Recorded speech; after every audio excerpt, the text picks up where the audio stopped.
Hello, folks. Killface of Balor here.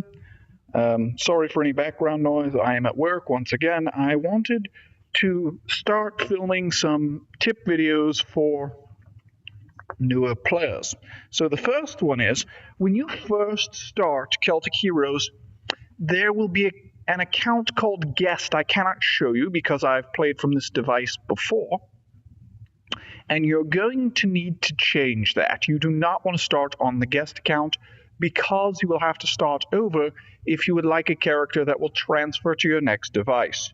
You will notice I've just created an account called Hello Folks, and there's nothing on it yet.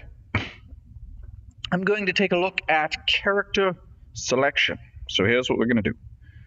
Tap screen to play. Blah, blah, blah, blah. Okay.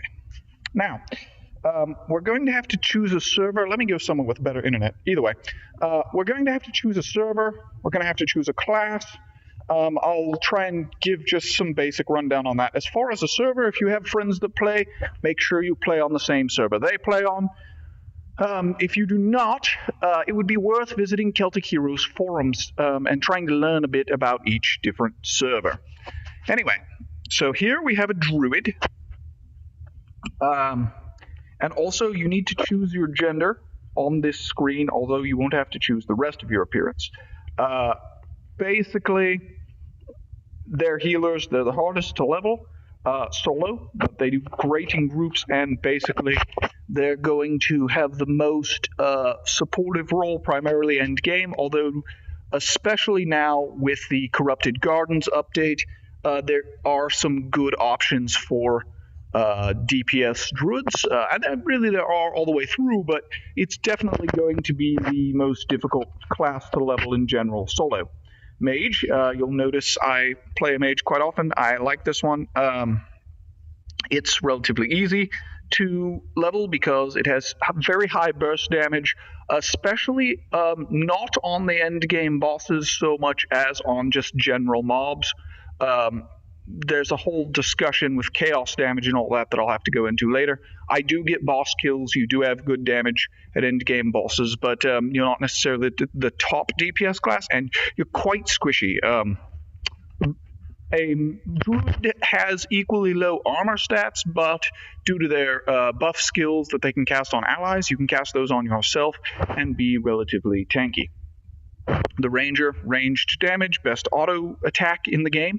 The damage is relatively low early on, although there are some huge buffs as you get higher. You'll see that this ranger is in Dragonlord gear, and that Dragonlord quiver actually has arguably the best DPS skill that is available from an offhand. Oh, sorry. I lost connection with my internet.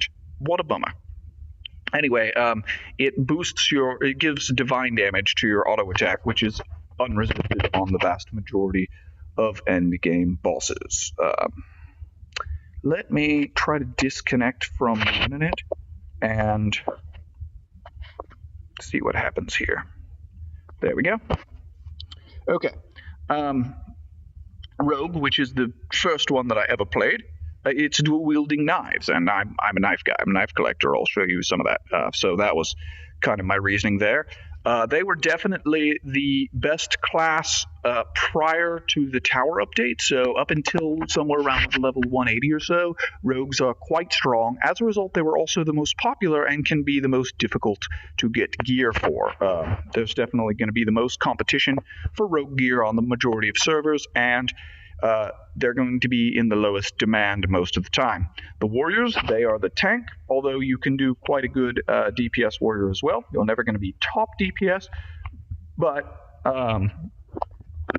warrior's armor is the toughest, if you will, of anyone, so your survivability will be less of a problem, and they have good damage skills as well. I feel like they run the risk of being overpowered, except that no one's going to vote to nerf a tank, because if the tank is nerfed, the whole raid is irritating.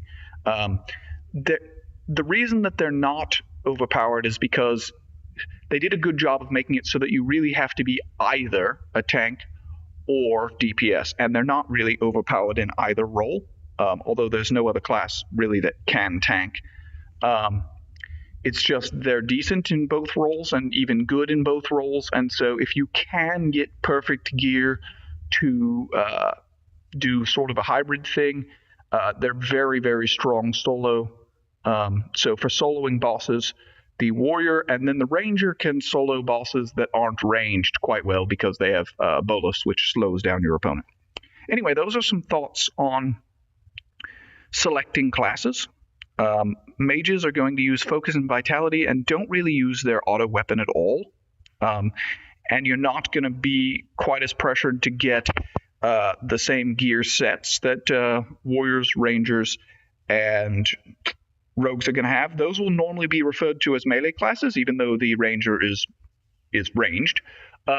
Mostly because they are the ones that do physical damage, and they are the ones that rely on their auto attack. The mage and the druid don't really rely on their auto attack. I will give a video on why most of us don't use auto attacks as druids and mages. Not everyone, but a lot of people. Whereas the ranger, the rogue, and the warrior, much of their DPS comes from boosting their attack and damage stats for their autos as high as possible. Anyway, so that's that. We'll do a warrior this time. And then you see there's a bunch of different, customization options. You can randomize. What the heck? Let's do that. Okay. Here we go.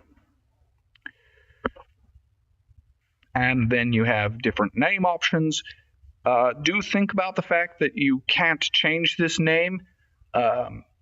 So people will judge you differently based on what your name is. Try not to do things that are overly offensive to people. I try to lean towards things people are going to find funny, or references to shows, that kind of thing, to try and create a connection with certain types of people from the start. So anyway, that's that.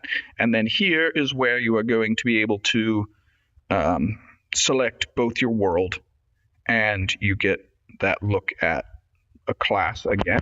If you were to click that, you have the option to go back from the start, right? Go through this whole menu again. And then you have a world select. Let's do Chrome. I don't know very many people on Chrome. Never played there, but yeah, we'll use the generated name. All right. There we go. So anyway, that was class selection. Melee classes are going to have skills that are based off of strength. So warriors, rangers, and rogues are going to have some skills based off of strength. Rangers and rogues also have a lot based off dexterity. Warriors, their tank skills are based off of vitality, and their DPS skills are based off of strength, which means the higher you raise that given stat, the better your attacks are going to be. Whereas casters, the druids and the mages, all of their skills are going to be based off of focus. So we'll dive more into this later, but there's sort of some starting ideas when picking your class. So anyway, good luck and happy hunting.